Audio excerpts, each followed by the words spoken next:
Imagine a teenage kid strolling into your driveway, pointing at your Harley, and saying dead serious, "I'll take that one." What would you do if your HOA backed him up like they owned your garage? I was just sipping my morning coffee on the porch. Shoes off. Dog snoring at my feet. Quiet. Ordinary. The kind of slow morning where the sun climbs soft over the rooftops and you can hear sprinklers ticking down the block. Then this boy, maybe 16, cuts across my lawn like the grass was his and stops in front of my Harley under the oak. He doesn't smile, doesn't blink. "I'll take that one," he says, like he's ordering a burger. I let out a chuckle. The polite kind. Thinking it was some goofy neighborhood dare. "Good one, kid." He crosses his arms. "I'm serious. Mom said you'd give it to me. She already talked to the HOA." I set my mug on the rail slow, 'cause my hands were shaking in that small side, warning sort of way. "Excuse me. Mom said you don't even ride it anymore and the noise bothers people," he adds. Chin up like he's doing me a favor. I follow his eyes toward the cul-de-sac. And there she is, Karen, queen of the board. Sunglasses on. Arms folded. Standing like she's about to auction my life off to the highest bidder. She lifts her hand and waves like we're old pals. "Hold up," I tell the boy. "You're confused." He juts his chin at Karen. "She said you're giving it to me." The old oak's shadow felt cooler all of a sudden. "Let me make this clear," I said. Voice level. "I ride that Harley every weekend. Had it for 12 years. Wrenched it myself, pipes tuned. Chrome cared for. She's part of me. And nobody, especially not your HOA mom, is taking it." I walk down to the sidewalk. Karen's already gravel crunching onto my lawn like it came with her house keys. "What is this?" She doesn't blink. That motorcycle is an eyesore. And the engine's loud enough to rattle windows. The board agreed it's disruptive. You should donate it to someone who would appreciate it. I glance at the kid. "And by someone, you mean your son?" "Exactly," she says, like it's the most reasonable sentence ever spoken. "He's turning 17 next month. It'd be perfect." I snort a laugh. "You've lost your mind." Her mouth tightens. The sunglasses tilt down just enough for me to see that stare, the one people get when they think a clipboard turns into a badge. "Fine," she says. "If you won't be neighborly, I'll escalate this." At the time, I didn't know what escalate meant in Karen speak. I figured a strongly worded email. Maybe a stupid sticky note on my mailbox about aesthetics. You know how folks love that word. But what came next? Yeah. It was the kind of thing that makes your stomach do a slow roll. It's the following Saturday. Sun warm on my back. 2-lane blacktop. Clean air. That throaty rumble under me. The kind of ride that makes your bones feel looser and your head clear. I swing home. Ease the Harley where she always sits. Under the oak, next to the garage. Helmet's barely off when I hear sirens. Not down the road. Not passing by. Right up in my driveway. 2 cruisers nose in like I just knocked over a bank. Doors pop. And 2 officers step out. Hands hovering near their belts. "Sir." Step away from the motorcycle. Excuse me," I say, raising my palms, "'cause, I'm a vet. I respect the badge. But this is my yard. Step away from the vehicle now." The first one repeats. I back up to the porch. Heart thudding. "Is there a problem?" "Officer." The second guy flips a notepad. Eyes cool. "We received a report of stolen property on site. A local resident claims you unlawfully took possession of a motorcycle belonging to her minor son. I could have fallen over with a feather. Wait, what?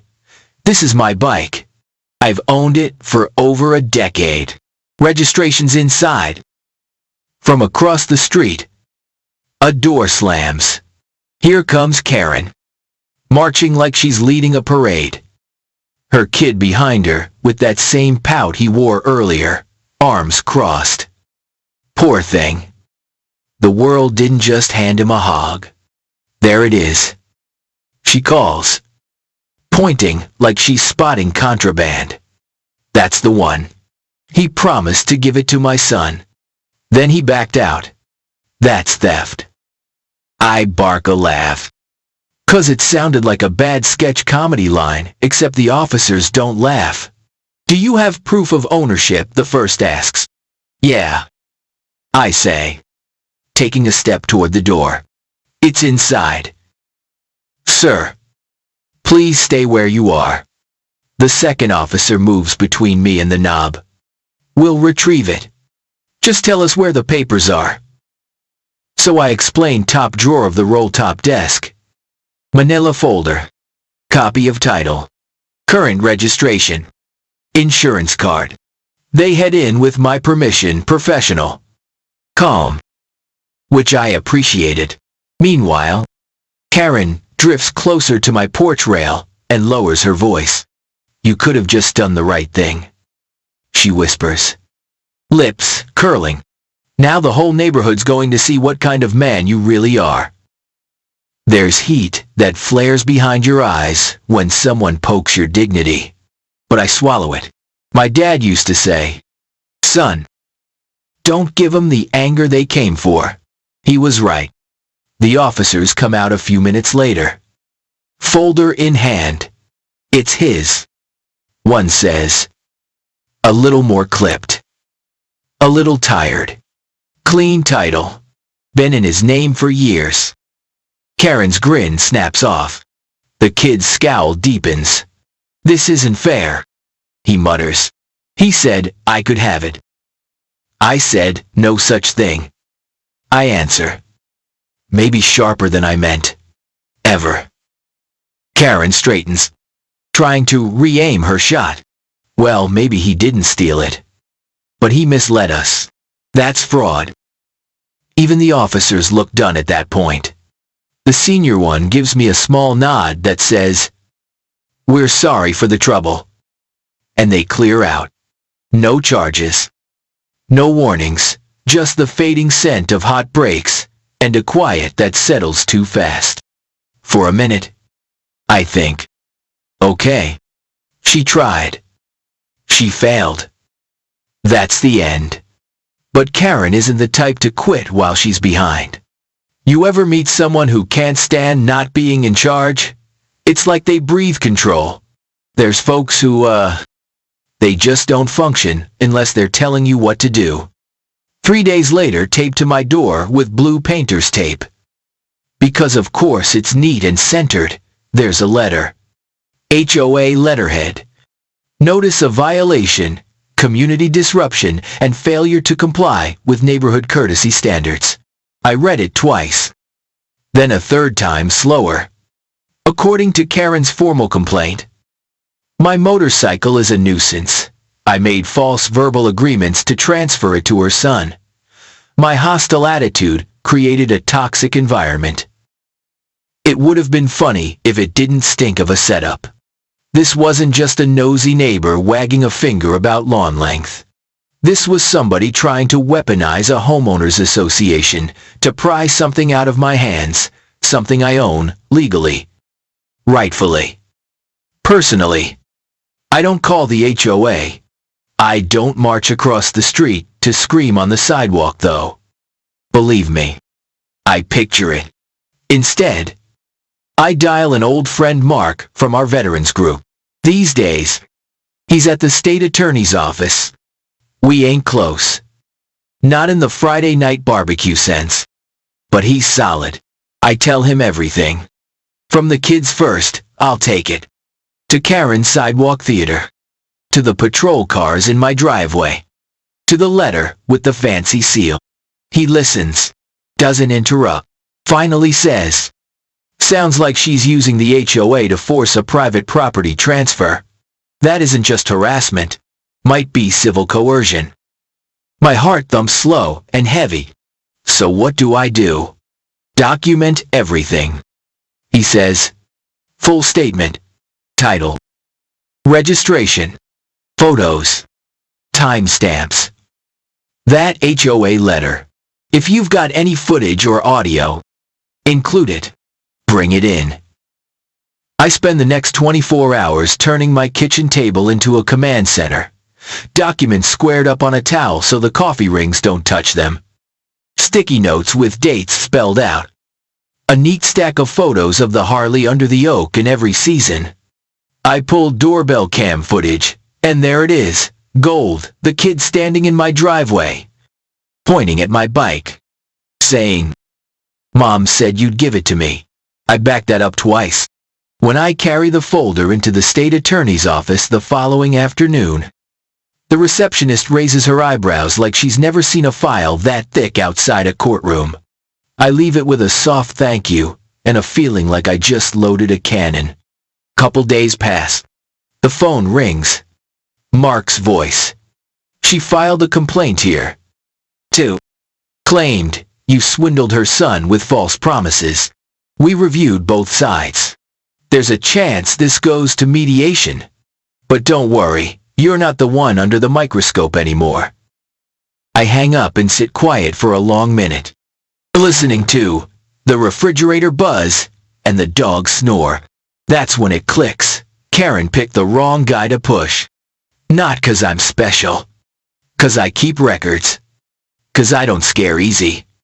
'Cause, honestly, I'm tired of bullies wrapped in bylaws.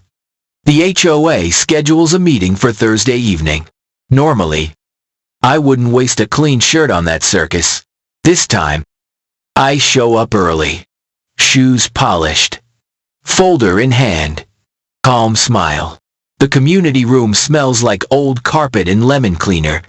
Folding chairs. A whiteboard with welcome neighbors in bubbly marker like it's a bake sale. Karen's already there. Holding court near the front with 2 board members. Talking with her hands like a traffic cop. Her son slumps in a chair. Arms crossed. Phone face down in his lap. She spots me and rolls her eyes. "Oh. You decided to show. Wouldn't miss it," I say, taking a seat a few rows back. Neighbors trickle in, some curious, some weary. 1 or 2 giving me that hang in there nod people share at the DMV. Meeting starts. The president, a soft-spoken guy named Bill, runs through minutes nobody cares about.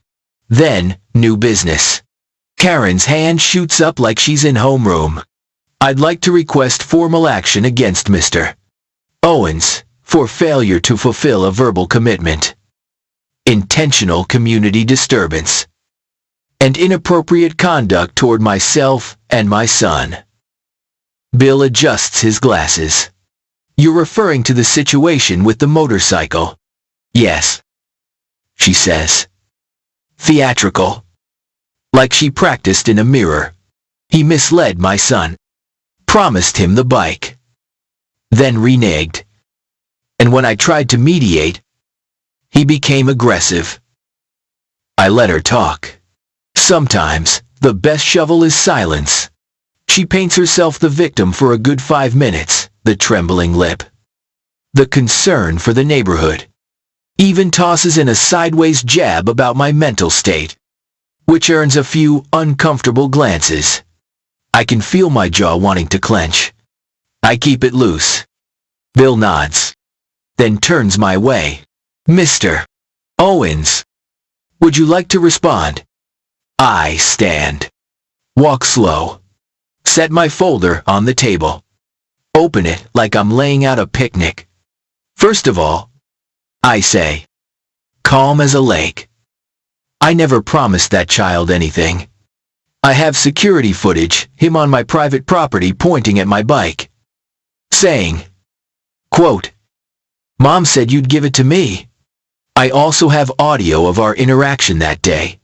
Both are time-stamped.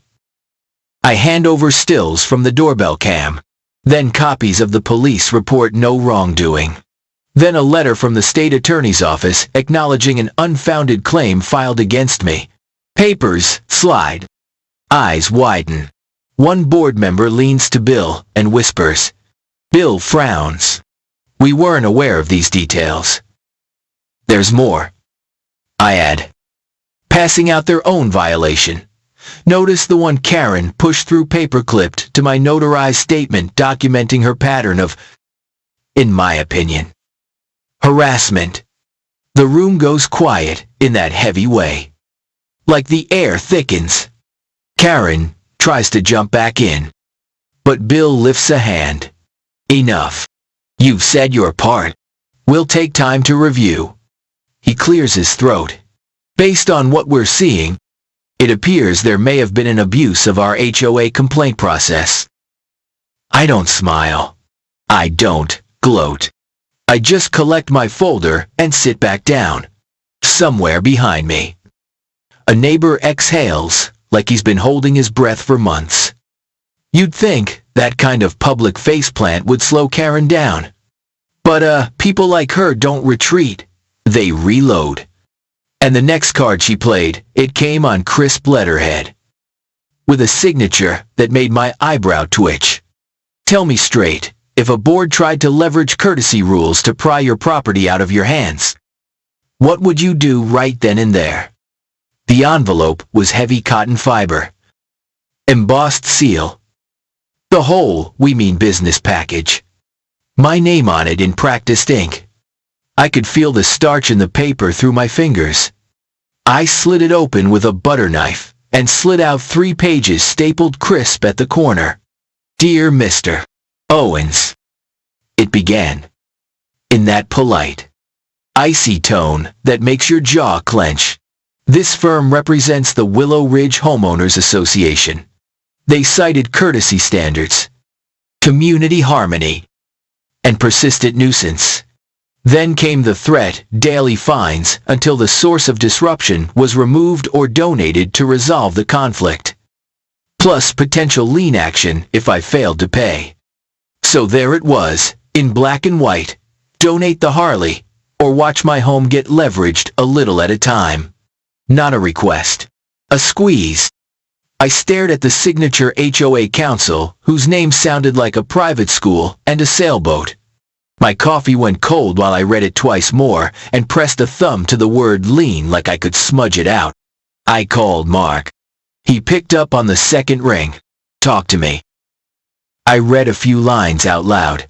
He sighed. Classic bluff with teeth.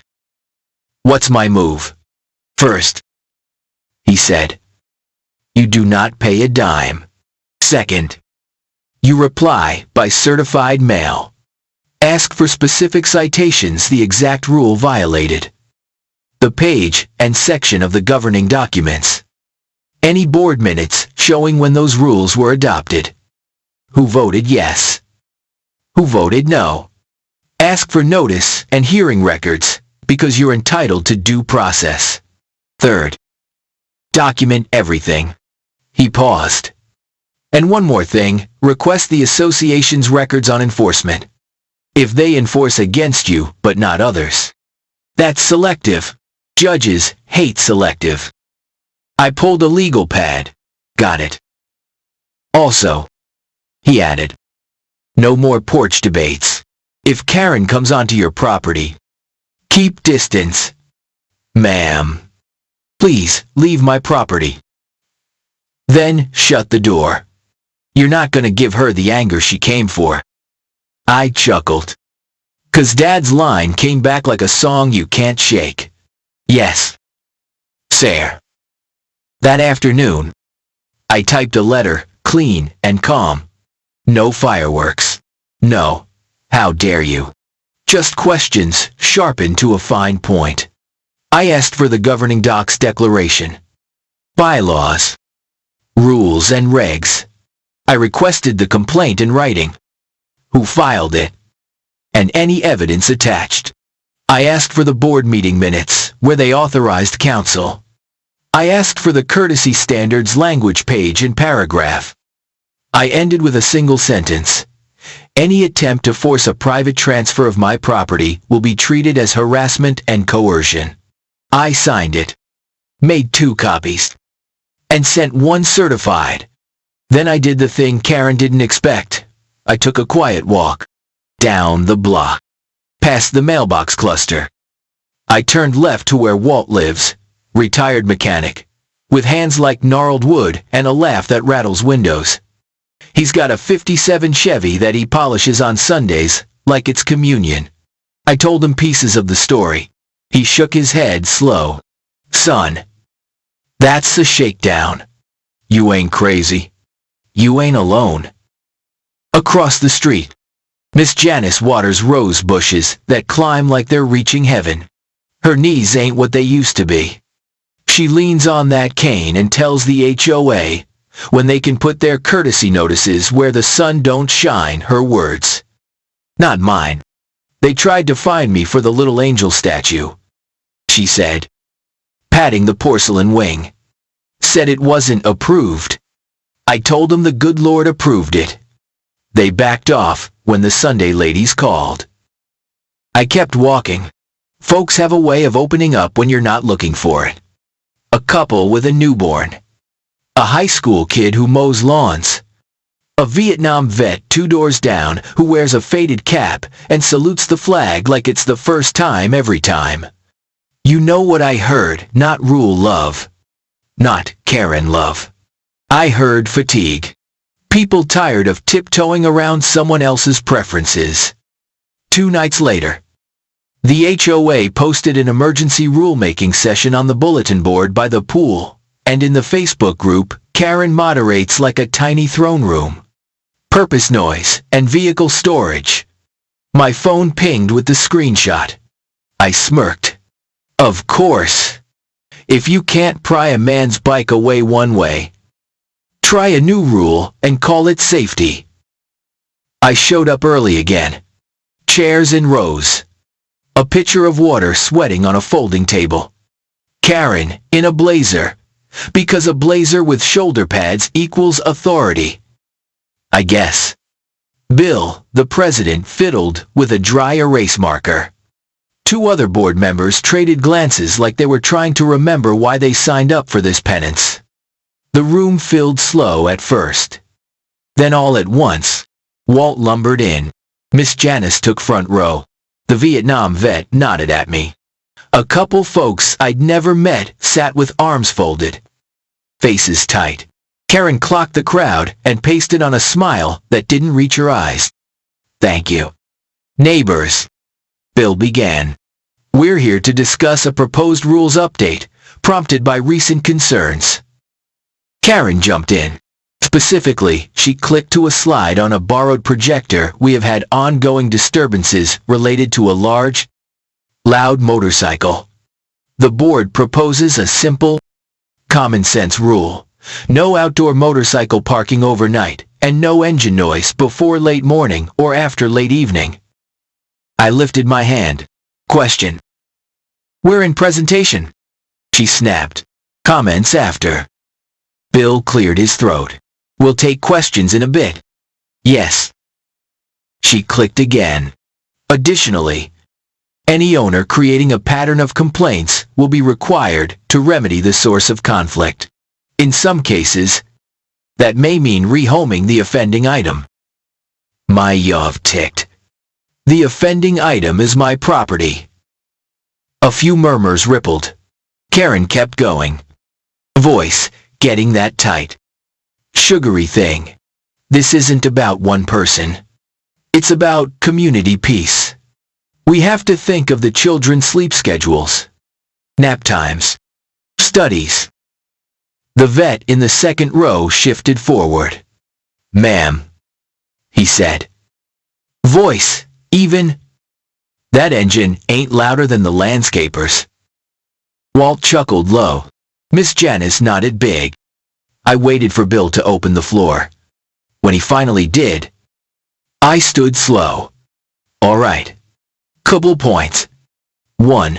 The governing documents say vehicles including motorcycles. May be parked in driveways unless they block emergency access or violate specific dimensions. That's in your own rules. I read 'em. I held up a highlighted copy I'd printed from the package. They reluctantly emailed me. There's nothing about motorcycles being banned outdoors. Karen's nose tilted. That's why we're updating. 2. I said, not raising my voice. Just filling the space. You don't get to pass a new rule today and fine people yesterday. Retroactive punishment. No. I glanced at Bill. You know that. Bill rubbed his temple, which told me he did. 3. I added. You can't use a rule about community peace to force a private transfer. You tried to get me to donate my bike to your son. Karen, you told police I stole it when I said no. I have security footage of your boy on my property saying, Mom said you'd give it to me. Then, you sent a letter through council threatening a lien if I didn't get rid of it. That's not community harmony. That's coercion. Silence. A heavy, staticky kind. Karen's mouth opened. Then snapped shut. Around us. Folks shifted. People know when they've been asked to clap for nonsense. She recovered fast. He's twisting. Bill lifted a hand. Let's not litigate personal disputes. We need to focus on the rule language. Language matters, I said. Because courtesy is whatever the loudest person says it is. Today, it's my bike.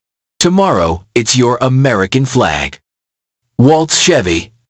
Miss Janice's angel. Miss Janice lifted her cane. They already tried. Sweetie. Scattered laughter just enough to crack the tight air. Bill looked at his board.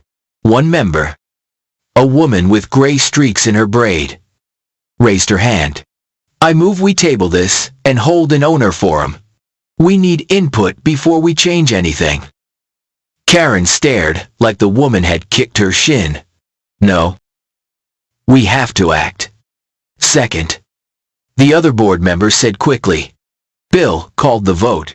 2 hands went up for tabling. Bill hesitated. Then raised his. Karen's hand stayed down. Knuckles white. Motion carried. You could see it in her shoulders, how the need to control sat like a coat, 2 sizes too small. When control slips. Some folks breathe. Karen doesn't. She tightens. The next morning. My doorbell rang at dawn. I stepped onto the porch, in boots and a t-shirt. A tow truck idled at the curb. Diesel humming. Orange beacon, turning lazy circles. The driver leaned on the fender. Hands tucked in his vest. Eyes apologetic. Karen stood a few paces off. Arms crossed. Phone out like a body cam. Her son hung back, chewing a thumb. Good morning, I said. Calm as I could make it. Something I can help you with. The driver cleared his throat. Sir. I got a work order from the association for removal of an improperly stored vehicle. He held out a form. Across the top, Community Compliance Enforcement. My address. My driveway. A scratched-in description that made me want to laugh and spit at the same time. Large motorcycle. Black. Noise hazard. This is private property, I said. My driveway. Not common area. Karen lifted her phone like she was directing a movie. You were warned. We're done being polite. I looked at the driver. You tow this. You're trespassing. And you're stealing. My title and registration are inside if you need to see them. He glanced between us. Ma'am, he asked Karen. Voice, careful. She switched to the tone people use when they think they're smarter than the help. The association owns the front portion. It's in the easements. It isn't, I said. Not 1 inch of this concrete is HOA maintained. And even if it was, a driveway isn't an easement road. You know that. Or your counsel should. The driver scratched his jaw. Sir, I don't want trouble. I lifted a hand. No problem. Let's make sure you're covered. I dialed the non-emergency police line. When the operator asked, I kept it simple. Possible trespass and attempted towing of private property. I've got title in hand. 2 officers rolled up, different faces this time. Same careful eyes. I greeted them with a manila folder like it was a welcome basket. Title, registration, photos, a printout from the HOA showing my dues up to date and no restrictions on driveway parking. They took a look, nodded, to thank me. Karen started in with the performance. He's creating chaos. Ma'am, one officer said. Polite, but final. This tow isn't happening. This is his property. If you believe your association has authority here, bring the paperwork. Otherwise, this is a civil matter, not a police matter. And towing would be theft. The driver put his hands up. I'm out. Sorry. Folks. He climbed in, backed the truck, and rumbled away. Orange beacon winking like a tired eyelid. Karen made a sound, not quite a growl, not quite a gasp. This isn't finished. Ma'am, the second officer said, don't escalate. Leave his property. She pivoted, heels stabbing the concrete. Son scurrying after. Phone still recording. Down the sidewalk. A couple blinds lifted. A morning jogger slowed. The world did that quiet thing where neighbors share a look and file something away for later. After they left, I leaned against the porch rail and exhaled everything I'd been holding inside since that kid first pointed at my bike. The oak leaves whispered like rain, though the sky was clear. My dog nosed my knee. The Harley caught the light. Chrome bright like a promise. I called Mark again. Tow truck this time, I said, and gave him the play-by-play. You did good, he said. You stayed calm. You kept it on your terms. Next, we go proactive. How? You wanted to know what to do right then and there. Force the association to face its owners. Petition for a special meeting. You need signatures from a fraction of the community. Check your bylaws. I flipped to the tab I'd marked. Right here. It says, owners with a certain percentage can demand a special meeting with a specified agenda. Perfect, he said. Draft a simple petition, we, the undersigned. Request a special meeting to discuss 1. Selective enforcement. 2. Abuse of process. 3. Recall or censure of any board member who used their position to pursue personal gain. Then walk. Door to door. Yep. Nice and neighborly. I made a flyer that afternoon, black ink. Plain font. No flames. Special meeting petition, protect our property rights. I included the date we'd submitted and a simple checkbox for support special meeting. I didn't mention the Harley. This wasn't just about me. It never was. Then I walked. You learn a neighborhood when you walk it with a purpose. A kid's skateboard left by the step. A cracked garden gnome with a glued-on hat. A welcome mat that says "Go away" in cheery cursive. I knocked. I smiled. I said, "Hey, quick thing about the HOA." I kept my voice steady. My story short. We need a special meeting to talk about enforcement and fairness. Folks nodded. They signed. Some told me stories. A woman talked about a fine for a wreath because it had too much glitter. A man said Karen made him move a grill because it was visible from the street for a little bit. Two separate families had their kids' sidewalk chalk called graffiti. I wrote each down at Waltz. I didn't even finish my sentence before he signed big and bold. "They ain't touching my Chevy," he said. Not without a fight. Miss Janice tucked the petition under the angel, signed with a flourish, and patted my hand. "You're doing the Lord's work, baby." By sunset, I had Paige's names in ink, addresses neat and messy, a chorus in handwriting. I made copies, slid them into plastic sleeves, and typed a cover letter. Pursuant to the bylaws, I wrote, "Owners request a special meeting for the following agenda." I listed the items and taped a receipt spot to the bottom. The next morning, I walked to the association office, a small room at the clubhouse that smells like paper and lemon wipes. Bill sat at the desk, tie loose. He looked tired. When I laid the stack down, he read the cover letter, then the names. His eyes flicked, then slowed, then widened. "This is a lot." "It's enough," I said gently. "By the bylaws." He swallowed and nodded. "Yes, it is." Karen appeared in the doorway like a storm cloud finds a picnic. "What's this?"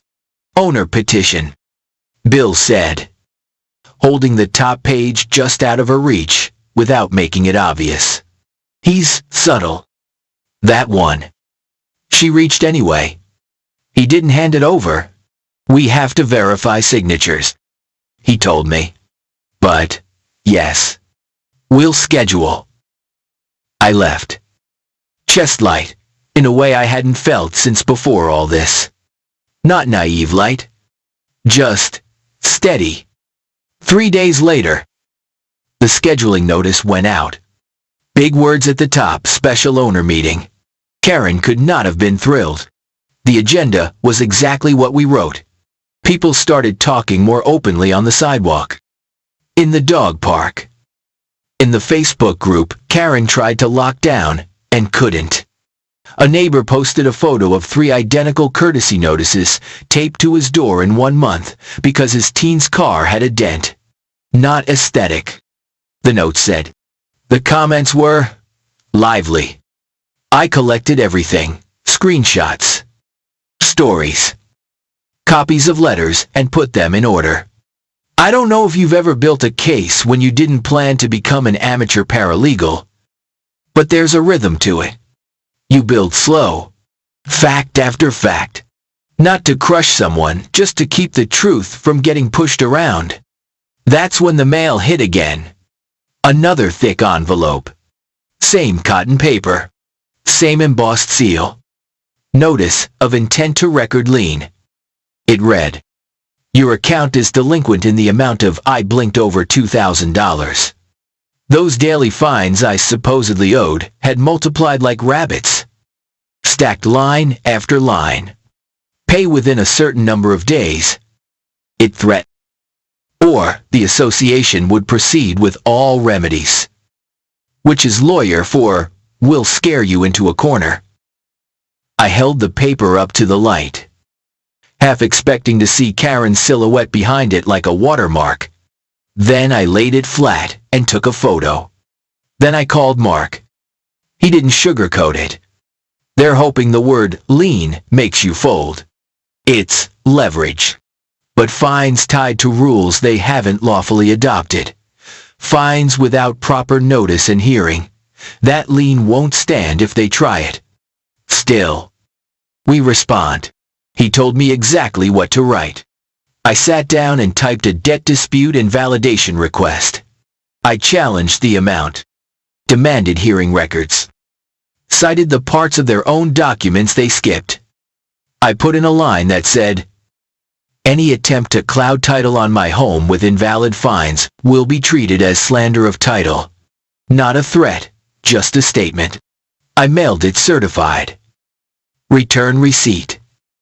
Because paper trails matter. Then I called another person. Denise lives 3 houses over. Works in a downtown high-rise. And wears sneakers with her suits, 'cause she walks fast. I knew she was a lawyer. I didn't know she did property law until she glanced at the letter on my table and made a face like she'd tasted something sour. They sent you this. Yep. She read. Lips moving just enough to prove she was human. I'm not your counsel, she said. Lawyers speak like a seatbelt clicking. But I can come to the meeting. I can ask a few questions as an owner.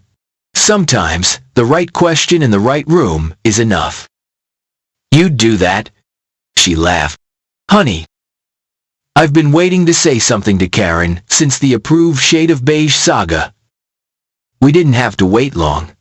The night of the special meeting was humid. The kind that makes your shirt stick. Folks showed up with folding fans and water bottles. The room got full. Then fuller. People stood along the back wall. A few sat on the floor. Someone propped the doors open, and the cicadas sang back up to everything. Bill banged a little wooden gavel he probably bought online. We'll begin. We adopted the agenda. Then, we opened the floor. I spoke first, because someone had to. I told the short version security footage. Police visit. Tow attempt. Lien threat. I didn't paint it with flames. I laid it out like fence posts, straight. Sturdy.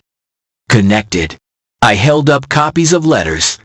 I read the proposed rule about motorcycles and the public backtrack when it got tabled.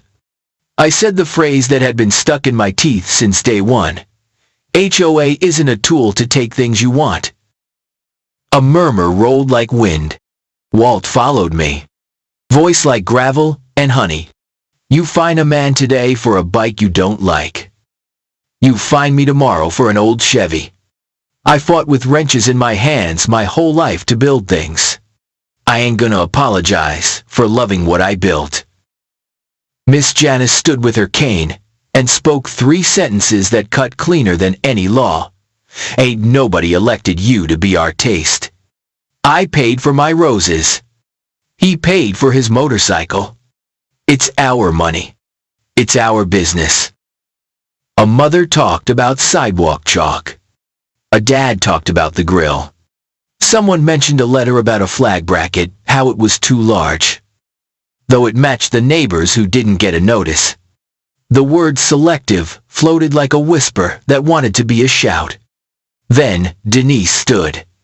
She didn't announce herself as a lawyer. She didn't need to. I have a few owner questions, she said sweetly.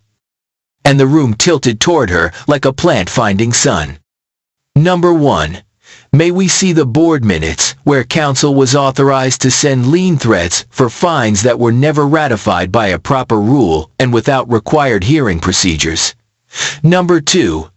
May we see the association records of past enforcement to ensure this is not selective? Number 3. Will the board commit tonight to cease any collection activity on disputed fines until proper due process is provided? Karen tried to cut in. We don't know. Bill held up a hand. Eyes flicking between Denise and the stack of papers on the table. He looked tired. He looked like a man who knows he's standing between a neighbor and a mess he didn't make. We can provide records, he said slowly. And yes, we'll pause collections activity on any disputed fines until hearings are held. The room let out a sound like a held breath, finally getting its turn. Karen's voice went thin. You're letting them run the room. Bill turned toward her. And here's where something shifted. Not a big bang, just a click. Like a lock opening. We're listening to owners, he said. That's the job. Denise smiled like a cat who'd nudged a vase exactly where it needed to go. One more question. Then, will the board confirm whether any board member personally solicited a private transfer of another owner's property and then use the complaint process when refused. Karen flushed a color I've only seen in sunsets and warning labels. That's slanderous. It's a yes or no, Denise said. Still soft. Either it happened, or it didn't. Bill rubbed his forehead.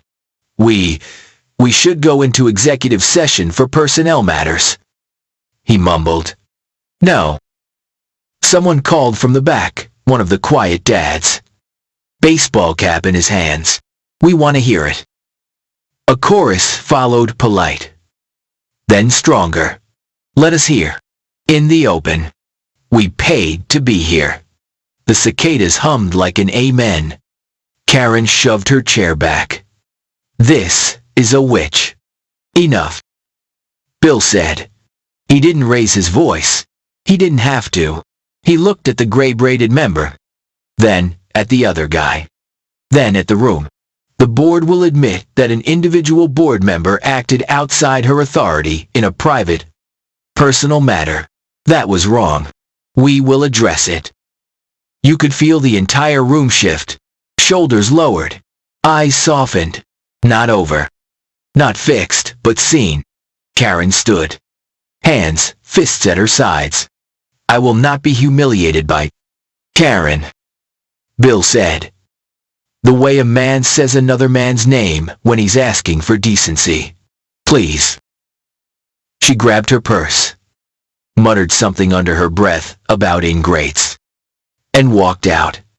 Her son followed. Head down. The door clicked. The cicadas kept singing like nothing had happened and everything had. We wrapped with 3 votes. 1 to pause all disputed fine collections pending proper hearings. 1 to form an owner committee to review the rules and recommend clarity. And 1 to schedule a recall discussion for the next regular meeting. They all passed. Not unanimous but strong. After. Folks lingered in the lot, talking in little knots under the streetlights. Walt clapped my shoulder so hard I saw stars. Miss Janice pressed a Tootsie Roll in my palm like communion. The vet shook my hand and said, Proud of you, son. Denise grinned and said, Next time, we bring cookies. I went home and leaned my helmet against the garage wall. The house was quiet. The dog did 3 loops in his bed and sighed. The Harley sat where she always sat, under the oak, patient as a good friend. I thought we'd hit the top of the roller coaster. I thought the worst was the tow truck sirens and show. But sometimes the loud thing ain't the dangerous thing. Sometimes it's paper. Sometimes it's a line in a meeting minutes. Sometimes it's a whisper by a mailbox. The next morning, a neighbor slid something under my door. A photocopy of an email thread between 2 board members accidentally forwarded to the wrong person. On page 2, halfway down, there was a sentence that made my stomach drop like an elevator. We should lose his petition and call it invalid, wrong font size, wrong margins. Something like that. If he wants to resubmit, maybe he'll miss the deadline. I stared at those words until they blurred. Then I took a photo, printed the thread, highlighted the line, and stapled it like a badge. Sometimes, when people feel power slip, they don't let go. They dig in. They go quiet and cute. They try the side door. And I ain't brilliant, but I know a side door when I see one. I texted Denise a photo. She texted back 1 word, yikes. Then we'll address it. Calmly. By noon, a new letter landed in my mailbox. Thin, this time. Your petition contains formatting errors. It is therefore rejected. No list of errors. No specifics. Just no. I smiled. Truly smiled. Not because I like fights. I don't. But because that was the ugliest, laziest, weakest move yet. And it told me they were out of good ones. I walked to the clubhouse. letter in hand. Photocopy of the email in my folder. Bill looked up from his desk, saw my face, and sagged like a balloon on day 2 of a birthday party. "I know," he said before I spoke. "I saw it. I'm sorry. I'm not here to yell." I said, "I brought you this." I slid the email across. He read, "Went a little gray and sat heavily." He whispered, "That's not how we do things." I nodded once. "Then don't." He squared his shoulders, stood, and walked to the copier. "We're going to issue a corrected notice," he said. "We're accepting the petition. We'll put it in writing." He did. That afternoon, an email went to all owners due to an internal error. The petition was mistakenly deemed invalid. It is valid. The special meeting will proceed as scheduled.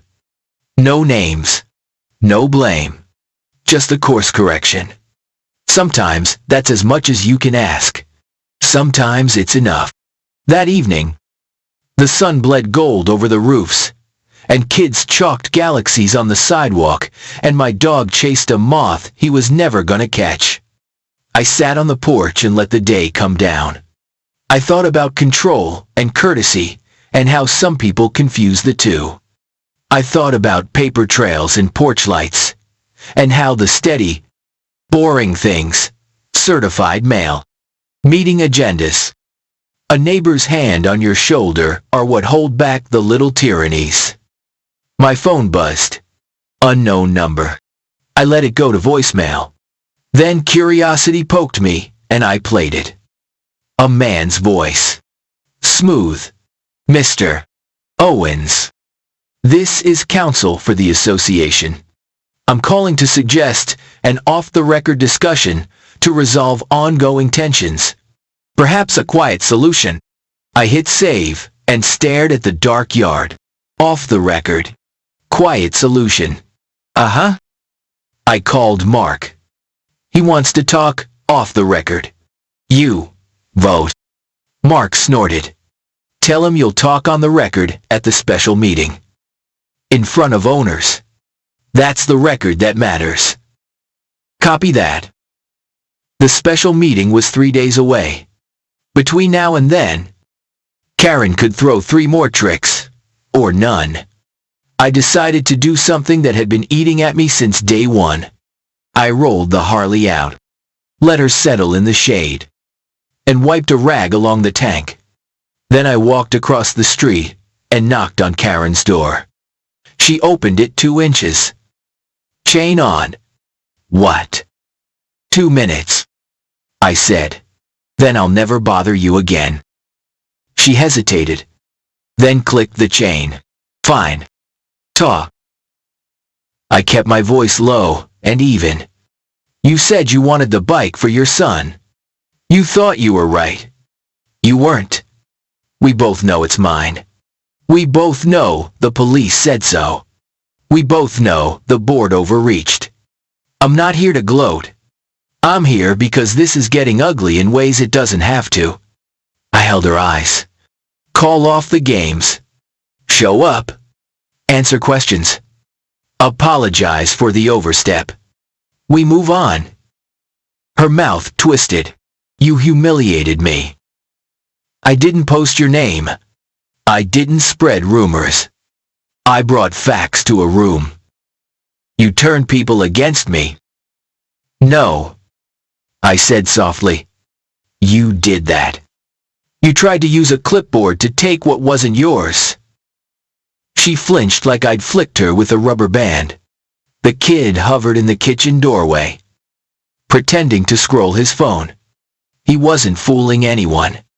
"I'm done being the villain of your little story," she said finally. "And I don't owe you anything." "Okay," I said. "Then I'll see you in front of the people who do have a say." I stepped back. She went to slam the door, then stopped herself. Some small streak of pride wouldn't let her. She closed it gently. "Fine. That's something." back on my porch. I looked at the Harley. She looked back in that way. Steel and chrome somehow do. The oak shifted. The air smelled like cut grass and the promise of rain a county over.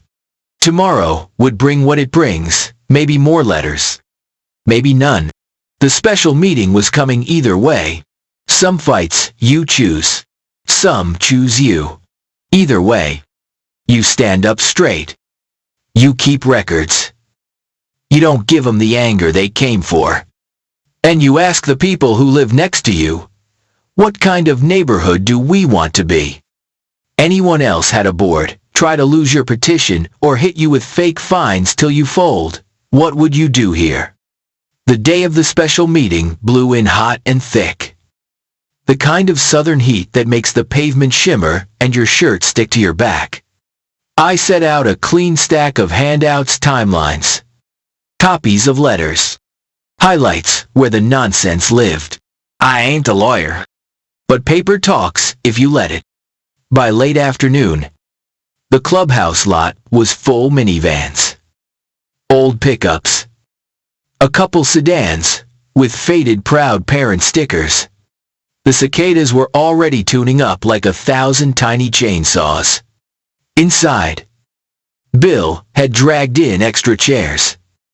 Bless him. The folding tables made this long horseshoe up front, where the board sat Bill in the middle. The gray-braided member to his right. The younger guy with the permanent worry line to his left, and, of course, Karen on the end. Blazer again. Like a uniform. I took a breath and found a seat front row left. Walt slid in next to me with a grin big enough to count as porch lighting. Brought back up, he whispered, angling his head. Two of his poker buddies waved. Denise slipped in a minute later. Professional calm, in a summer dress. A legal pad tucked under her arm like she was just there to doodle. Miss Janice parked her cane and gave Karen a look that said, "Baby, try me." Bill tapped the little gavel. "We're here for agenda items adopted by petition, selective enforcement, abuse of process, and potential recall discussion." He swallowed. "Let's proceed with owner comments first." I stood. Not a speech, just facts. Since last time, attempted tow. Police declined. Lien notice without hearing. Petition tried to be lost, then corrected when no. Sunlight hit it. I held up copies as I spoke. Letting paper do its work. Neighbors have brought me similar stories. We brought them tonight. Walt leaned in for the mic and rumbled. And they ain't vehicles of mass destruction. For the love of air filters. We're talking roses. Flags. Grills. Chalk. A few chuckles broke the tension. Karen stiffened like someone had tightened her bolts. Denise lifted a hand. "As an owner," she said calmly, "I have a few clarifying questions for the board." She kept her tone sugar sweet. Her words had teeth. 1. Will the board confirm no lien will be filed for disputed fines without proper notice and hearing, per your own procedures? 2. Will the board release enforcement logs, addresses redacted as the law and our documents allow, so we can review whether similar situations were treated consistently? 3. Will the board acknowledge that using association channels to pressure an owner to donate private property to a board member's family was inappropriate? Karen's chair scraped. "We are not." Bill held up a hand. Voice steady. "Yes to the first. Collections paused on any disputed fines until hearings occur. On the second, we'll provide a log summary within, say, 2 weeks. And on the last," he let out a tired sigh, "yes. And individual board members' actions were not sanctioned by the board and were inappropriate. We're addressing it." The room hummed relief. Surprise. A little applause that stopped itself like it wasn't sure the rules allowed clapping. Karen's jaw tightened into a hard line. A dad in a ball cap stood. I got courtesy notices because my teen's car had a dent. My neighbor's truck's got a whole tailgate missing, no notice.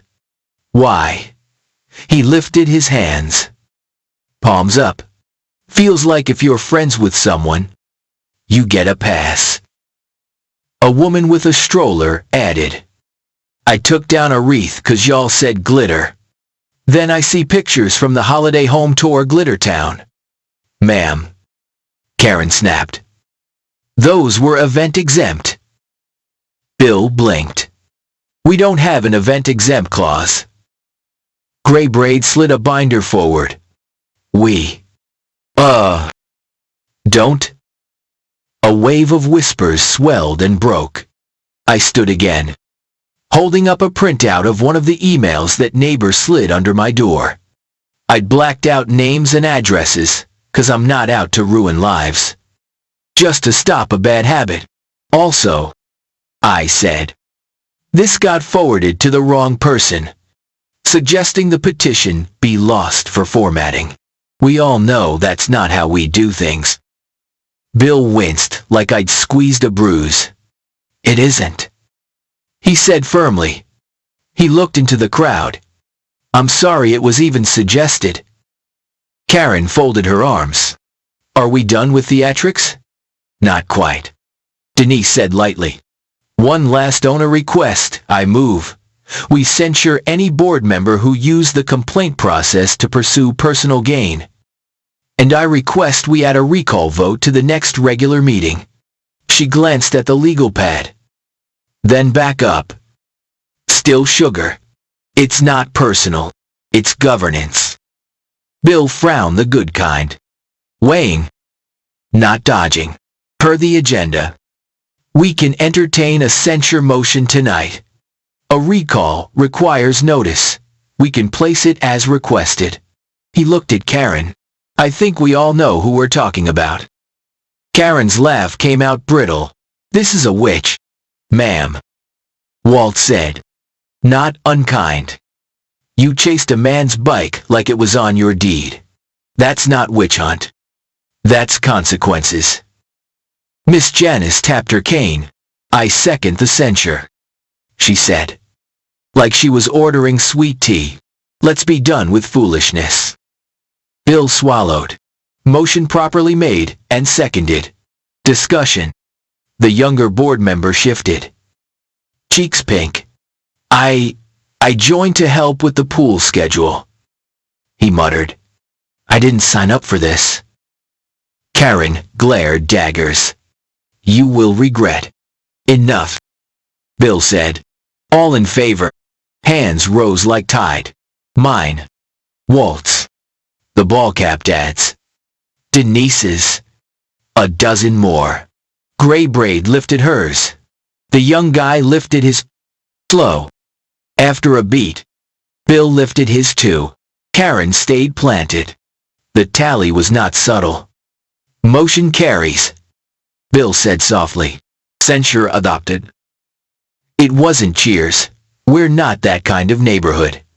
It was the sound of chairs exhaling. Of people sitting up straighter. Of a burden shifting off one shoulder to the ground. Karen's smile sharpened. It didn't reach her eyes. You think this changes anything, she said. Voice low. Little tremor in it now. You think I'm stepping down? I've given years.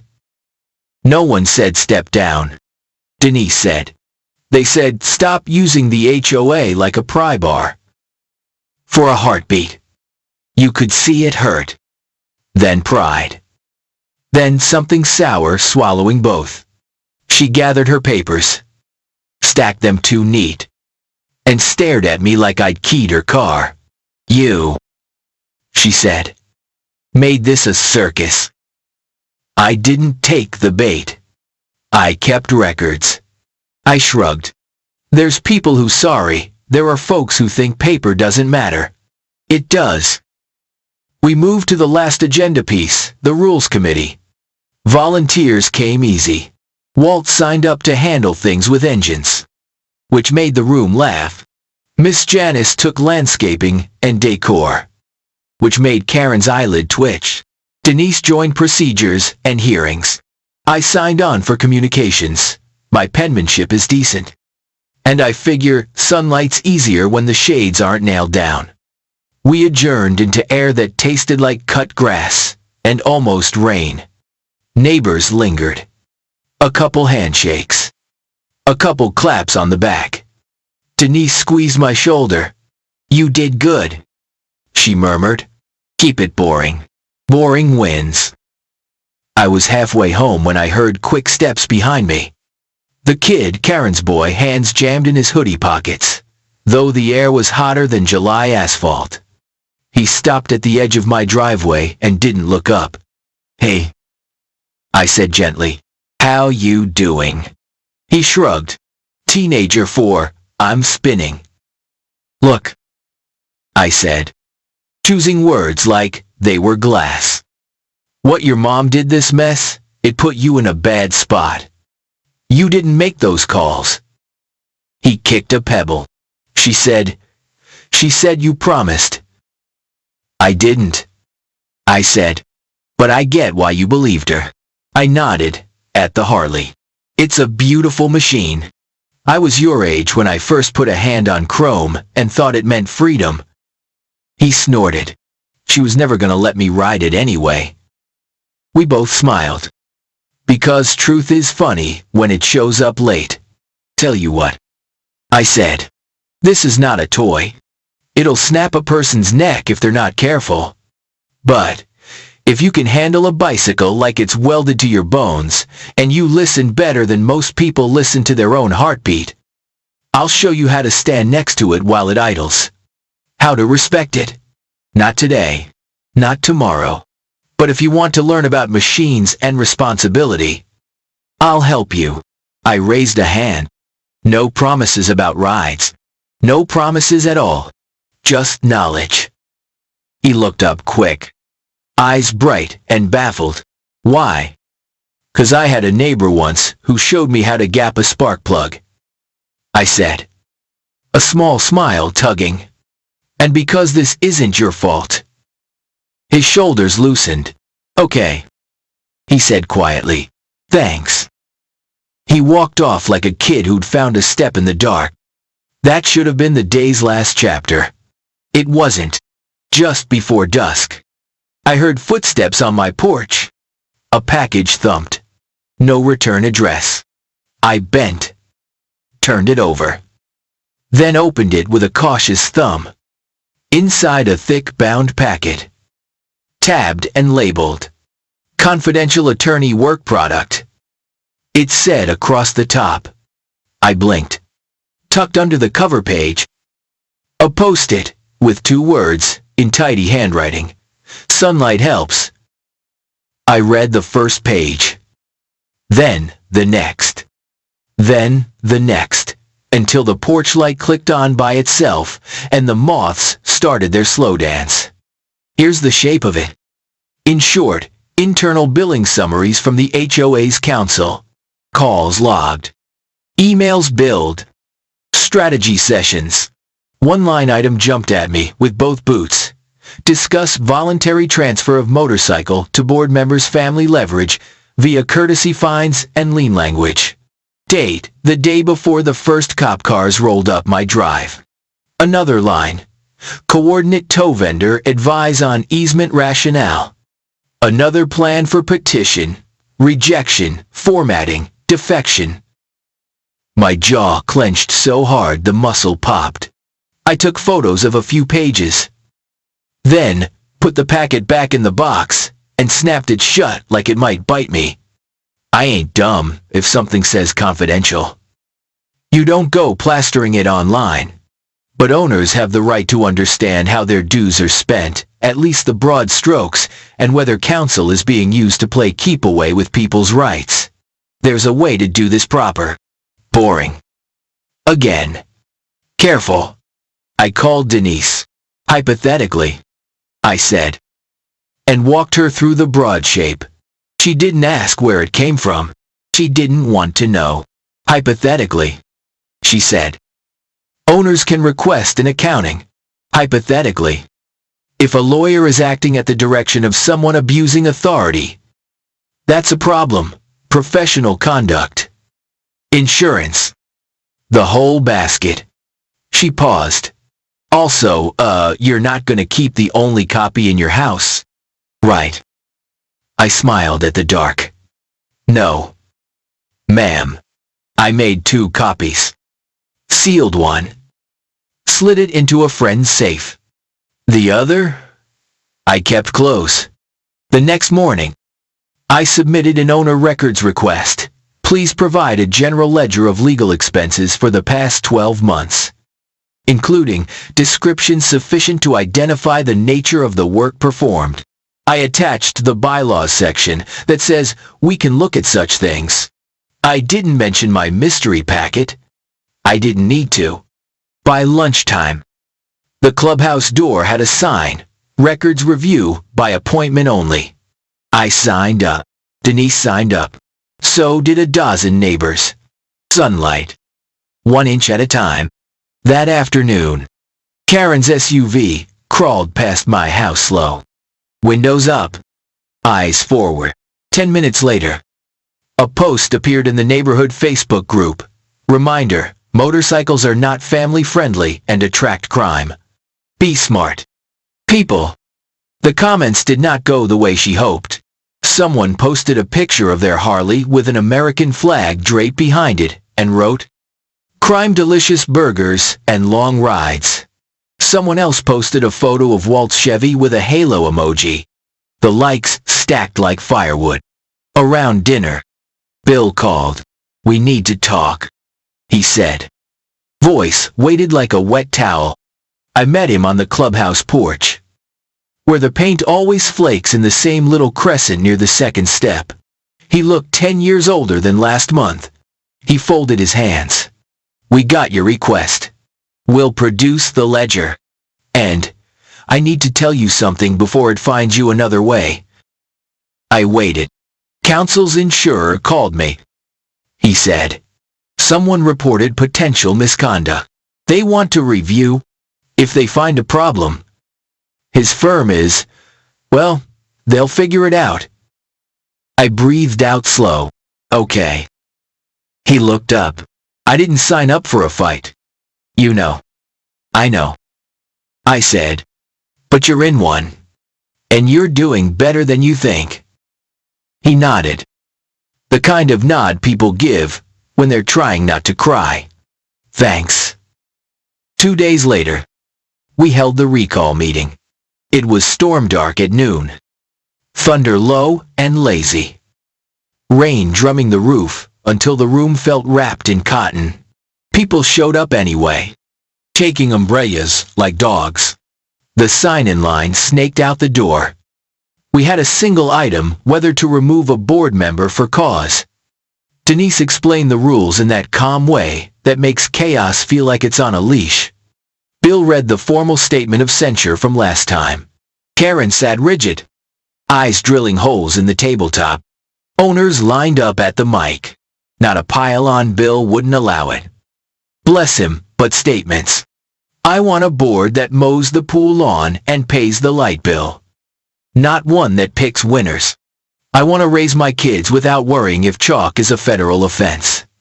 I want to park my American-made truck without an essay. I just want peace." When it was Karen's turn, she stood slow. For a split second, I thought she might apologize, real apology. Not the sorry you felt that way kind. You could see the war on her face. Pride and hurt, and that itch for control. Pride won. "I have given years," she said, voice trembling. "I've kept this place from turning into a free-for-all. I've enforced standards when no one else would. And this is the thanks," she pointed. Not at me, but at everyone. "You want chaos, fine. Take chaos." A dad in back muttered. Too loud. "We want decency." He didn't mean it to be unkind. It wasn't. We voted by secret ballot, like the bylaws require. Papers folded and dropped in a metal box that used to hold bingo cards. Bill and gray braid, and a volunteer counted at a side table. The room hummed. Thunder rolled. I looked at my hands. Then, at the door. Then at nothing, praying in that quiet, wordless way. Bill returned to the front, paper in hand, by the required majority. He said, voice steady. The motion carries. Director Karen is recalled. No cheers. Again. Just the sound of relief. Air moving.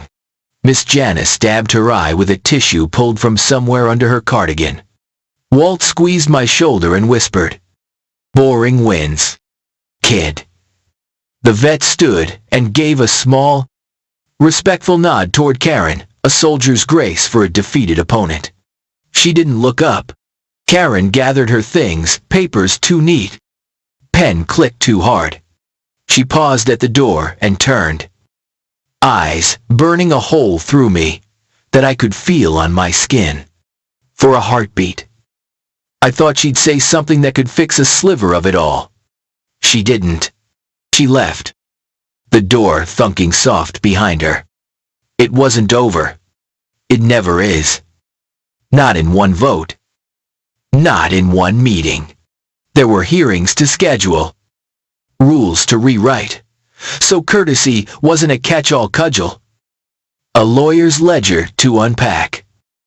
An insurer snooping around. Neighbors to re-meet as people. Not violations. But the big rock had rolled. I walked home under a sky, rinsed clean by rain. The air smelled like wet pavement and green. I wiped the Harley dry. Careful in the creases.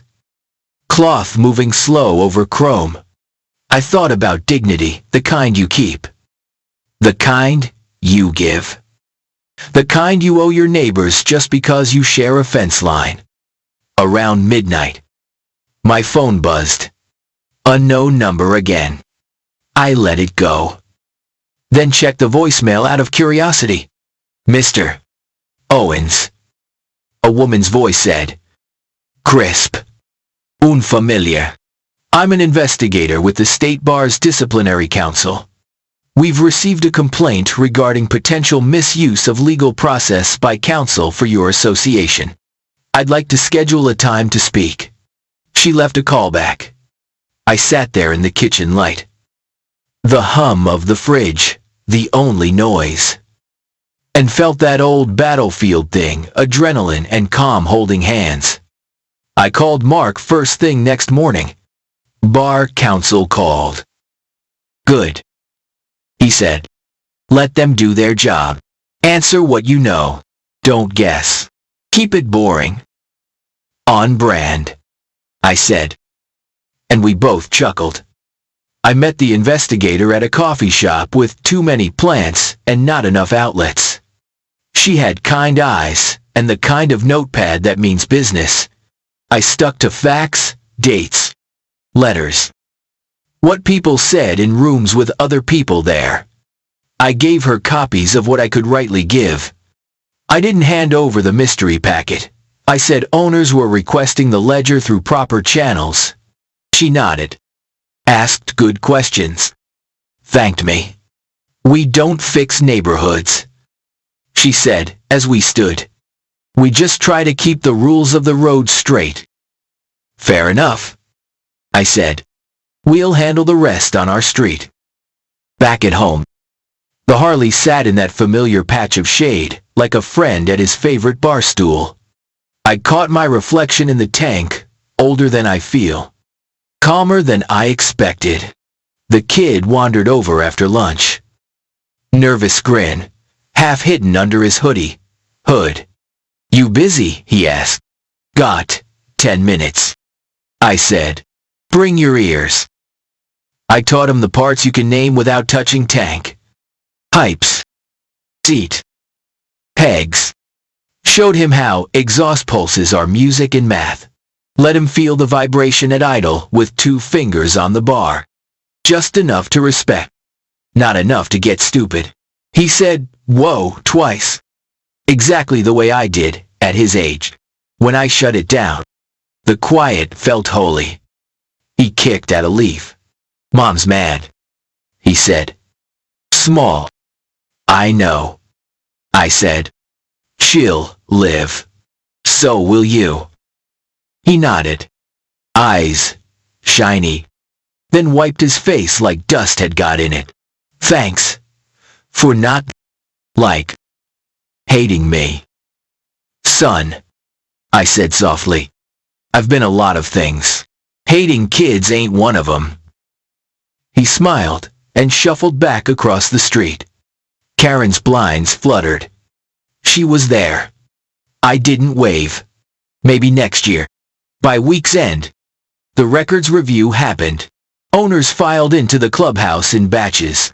We weren't looking for a head on a spike. We were looking for patterns.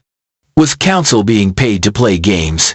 Was the board using the lawyer like a scarecrow or a plow? The ledger showed chunks of time for strategy, noise issues. Draft lien. Notice nuisance. Tow vendor outreach. Petition protocol. Descriptions were vague. As they always are. But not vague enough to hide the shape. Folks took notes. Denise raised an eyebrow at a few entries. Wrote down codes. Hummed. The careful kind. Bill, to his credit, didn't flinch. "If we misused counsel," he said to a knot of neighbors, "we'll make it right." He meant it. Sometimes you can hear when a person's lying. He wasn't. A week later, we held my hearing quotation marks, because it was more like a quiet talk at a long table, with coffee in styrofoam cups and paper napkins stuck together. They read the complaint courtesy. Noise. The same old, then read my response into the record. Then looked at the evidence, like it was a test they didn't want to take. Someone coughed. Someone asked the question that mattered. Do we really want to call a clean title and a weekend rumble a nuisance? Gray Braid made the motion to dismiss. It carried. Paper slid. Pen scratched. Done. After. In the parking lot. Bill shook my hand. "I should have stepped in sooner," he said. "I won't make that mistake again." "Me neither," I said. "You know, disappearing and hoping the storm passes just makes folks like Karen think thunder is law." We laughed. Tired and real. The Rules Committee met on a Wednesday night with pizza that had seen better days. We rewrote courtesy into actual words. Quiet hours with time spelled out. Vehicle parking with measurements and exceptions. Decor with a list of what's fine because neighbors live like humans. Not catalog photos. It took hours. It was boring. It was glorious. 2 months later, the board approved the new rules after owner comment. The neighborhood exhaled. No one loved everything. No one got everything. That's community. That's adulthood. And Karen, she sold. Quietly. It wasn't a victory lap. She wasn't the devil. She was a person who mistook power for purpose. The sign went up on a Tuesday morning, and the U-Haul showed the next week. Her kid waved at me from the cab. Small smile like a truce flag. I lifted my hand back. She didn't look. I didn't dance on her driveway. I mowed my lawn. I changed the oil. I rode out to the county line and back. Helmet humming. Horizon wide and forgiving. When I parked under the oak, a neighbor I barely knew walked over with 2 cold lemonades. To boring rules and loud Harleys. He joked. "Cheers," I said. And meant every drop. If you're waiting for the perfect bow, there isn't one. There's always another notice. Another neighbor. Another meeting, where someone forgets a human lives behind the mailbox. they want moved. But we put up a fence around the worst of it. You don't get to use a homeowners association to take what ain't yours. You don't get to call a man's dignity a nuisance. You don't get to hide behind courtesy when what you want is control. And when you try, well, the boring people will show up with clipboards and certified mail and a Tootsie Roll or two. And they'll smile, and they'll say, "No, ma'am." I sat on the porch that night, dogs snoring at my boots, cicadas sawing out their little symphony. The kids' text buzzed. "Can we, go over torque wrenches sometime?" I grinned. "Yep." I typed, "Saturday. Bring curiosity." He sent a thumbs up emoji. Progress is weird and slow. It's also sweet. I was finishing my lemonade when my phone vibrated again. Unknown. I almost let it go. Then figured I'd earned the right to answer my own phone. "Mr. Owens," a man said. Voice smooth. Edges sanded. "This is the managing partner at." He named the firm that sent those fancy letters. "We understand there were, perhaps, lapses in judgment by one of our attorneys regarding your association. We'd like to extend our apologies and discuss fee adjustments to the HOA." I leaned back, eyes on the Harley catching porch light. "I'm just an owner," I said. "Talk to the board, but apology accepted." A beat. "Thank you," he said. Surprised. "Sir," I added, because the part of me that wears the uniform in my head still speaks up. "Maybe remind your people, homeowners ain't targets. We're neighbors." He cleared his throat. Duly noted. I hung up and laughed, a soft, tired laugh that tasted like relief and fresh-cut grass. I thought that was the last call of the saga. I thought the credits would roll. But then, about a week later, a certified letter came for me, not from the HOA, not from a lawyer, from the county clerk. It had words I didn't expect to see. It had a warning I didn't want to read. And it made every hair on my arm stand up, like the air before lightning. What would you do if, after you finally won in front of your neighbors, a government office dropped a surprise on your porch? Anyone else had an HOA mess creep into county records, like it owned the place. The envelope from the county clerk had that no-nonsense look windowed. Scannable barcode. Machined straight edges. I cracked it open over the sink like it might leak. 2 pages slid out. The first line hit like a cold hammer. Recording confirmation, notice of assessment lien. I read it twice. Lips moving. Like I do when I'm trying not to cuss. My name. My parcel. A document logged a couple weeks back. Stamped by the county. The claimant. The association. After everything. After the pause on collections. After the censure. After the hearing where they dismissed the complaint. A lien had been e-recorded anyway, quiet as a cat on carpet. I stood there in the kitchen with the hum of the fridge and the dog's slow breathing. And I felt that old tightness across the chest. A lien is not a joke. It sticks to your title like burrs to a sock.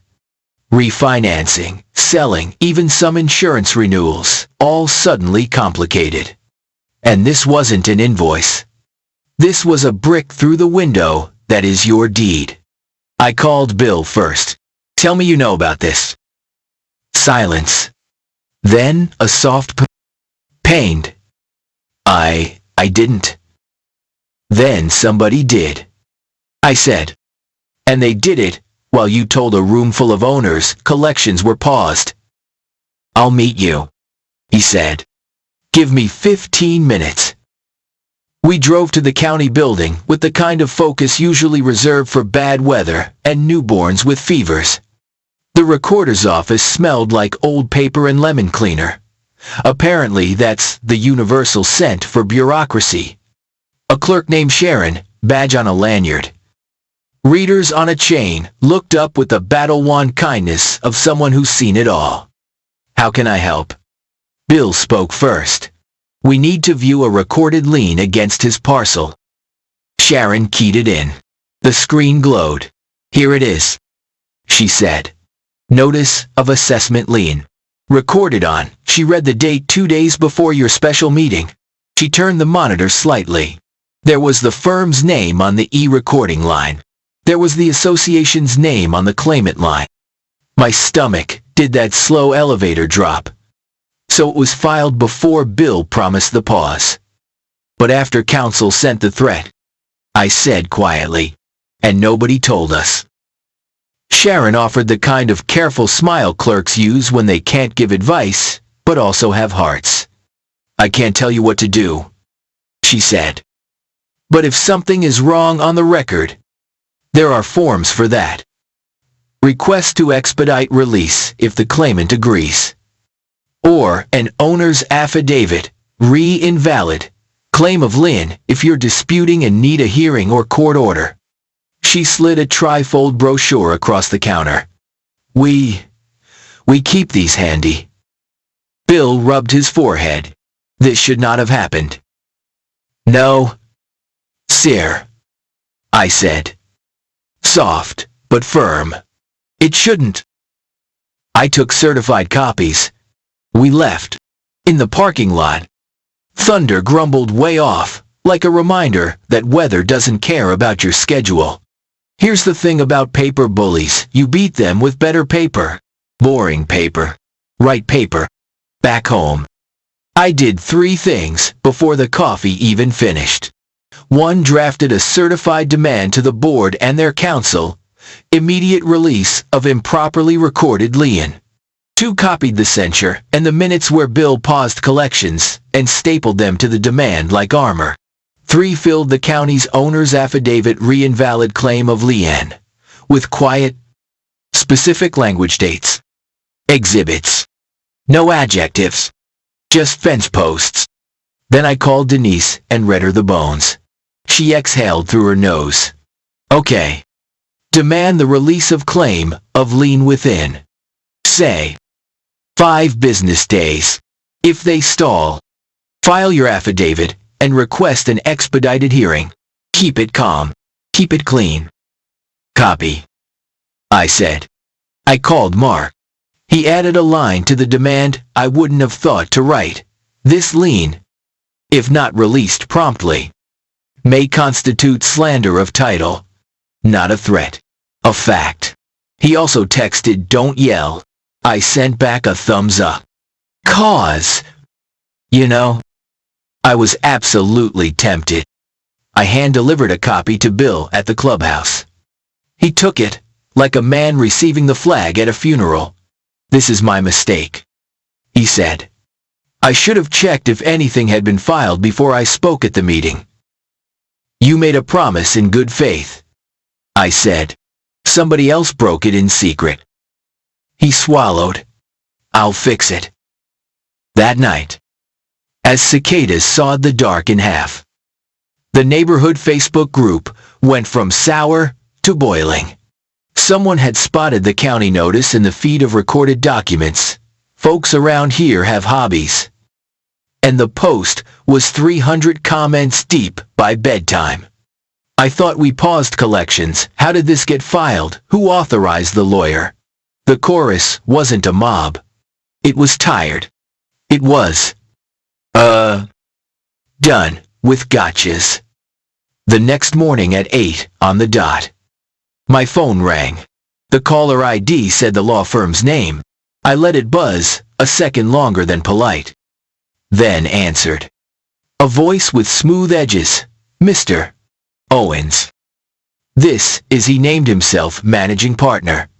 "We were alerted to an issue." He cleared his throat. "Our associate submitted an e-recording of a lien 2 days before your association's public pause. This was not withdrawn after the pause.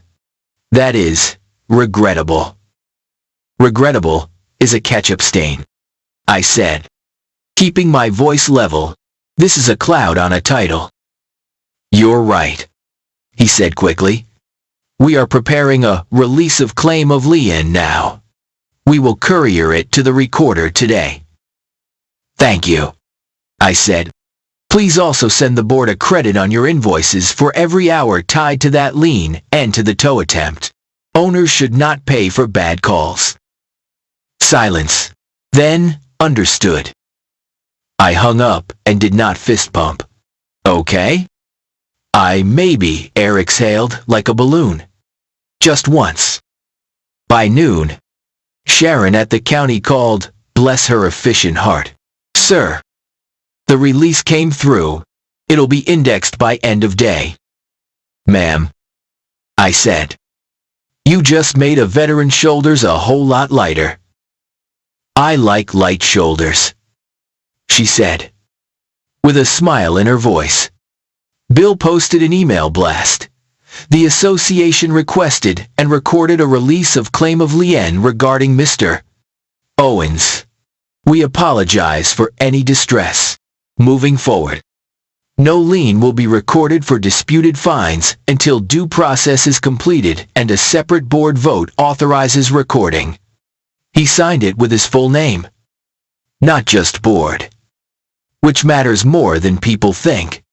That night, I slept the kind of sleep you only get after months of paper cuts deep. Simple.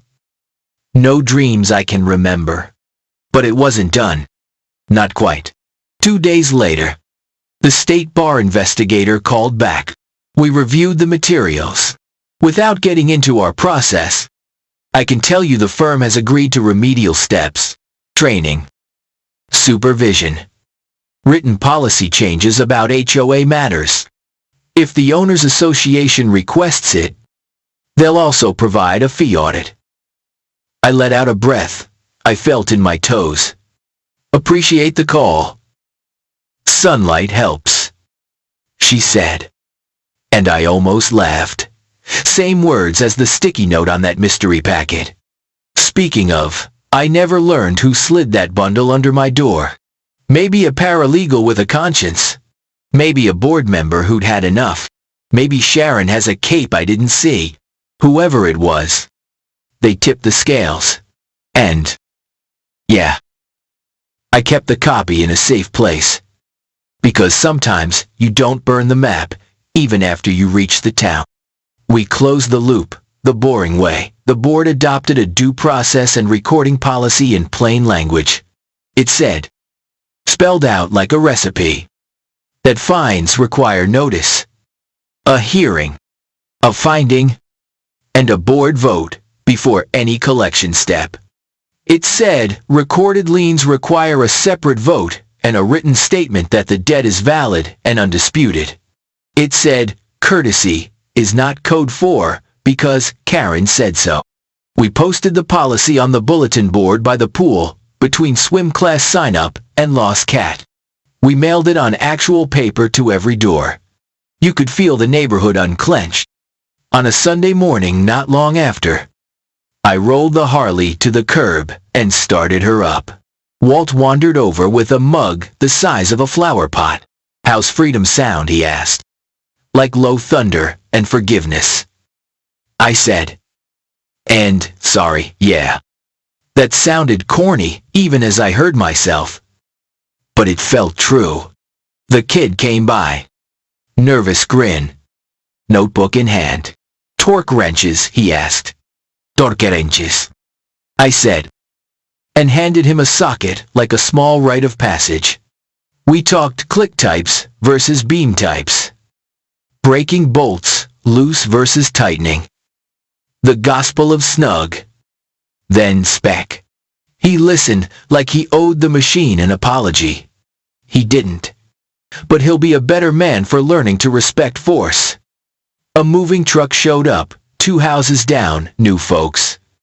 A couple with a toddler and a lab that thinks every yard is its kingdom. I waved them over. Welcome to the circus. I joked. We just made the rules boring on purpose. They laughed. A little confused. then relaxed when they saw the angel statue in Miss Janice's yard glinting in the sun. The flag bracket on the vet's porch. The faint chalk galaxies still ghosting the sidewalk. It didn't look like a catalog. It looked like people. That afternoon, I found a folded note taped to my door with blue painter's tape perfectly centered. Of course, for a second, my stomach did that old twitch. Then I recognized the handwriting. "Thank you for not making me the headline," it said. "I'm sorry for what I did. K." I sat on the step and read it 3 times. I don't know what happened inside that house, Father. Lawyer. Mirror, but pride had lost at least 1 round. I stuck the note in a book on the shelf. Not to forget, but to remember how close decency always is to the surface if someone digs for it. Weeks passed. The hearings calendar shrank from a stack to a leaf. The Rules Committee met less. The Facebook group went back to lost dogs and yard sales and a heated debate about gas versus charcoal that somehow stayed friendly. The law firm sent a letter saying they'd refunded a chunk of fees to the association and adopted new internal checks. Bill stopped rubbing his forehead quite so much. Sharon at the county sent me a certified copy of the recorded release for your records, with a little smiley face drawn in the margin, like she couldn't help herself. I framed it in my head. I filed it in a folder. On a mild Saturday, I took the back roads till the county line, and then a little farther. Helmet humming. Heart steady. I pulled into a diner where the coffee tastes like yesterday, and the pancakes come the size of hubcaps. A guy at the counter nodded at the bike through the window. "Nice ride," he said. "My HOA tried to tow my boat once." I laughed. "They won." "Nope," he said, grinning. "Boring paper won." We clinked coffee mugs like 2 old men who'd escaped something dumb and lived to tell it. Back home, under the oak, the dog snored. The Harley clicked itself cool. And the neighborhood sounded like summer sprinklers. Screen doors. A kid hollering coming when a mom called dinner. I looked down the street and felt it not victory. Not revenge. Just relief. Just normal. Just neighborly. When I tell this story, folks always ask for the big lesson. I don't got a sermon. Just a checklist. Keep records. Send certified. Ask for the rule in writing and the page number. Not the vibe. Don't give them the anger they came for. Show up to the boring meetings with lemonade and patience. Make it about the principle, not the person, even when the person makes it very, very hard. And when you win, don't spike the ball. Go mow your lawn. Teach a kid about torque wrenches. Share your Tootsie Roll. Because at the end of the cul-de-sac, after the letters and the minutes and the votes and the click of the recorder stamp, we still share a fence line. We still wave when we pass. Even if it's a little stiff at first. We still live here. So what would you do if a lien popped up on your title out of nowhere? Would you push paper calmly all the way to the county counter? Anyone else had to claw back their name from a line in a ledger? Tell me down below. I'm listening, really? And if your HOA ever picks a fight with your dignity, I got a spare certified mail label with your name on it.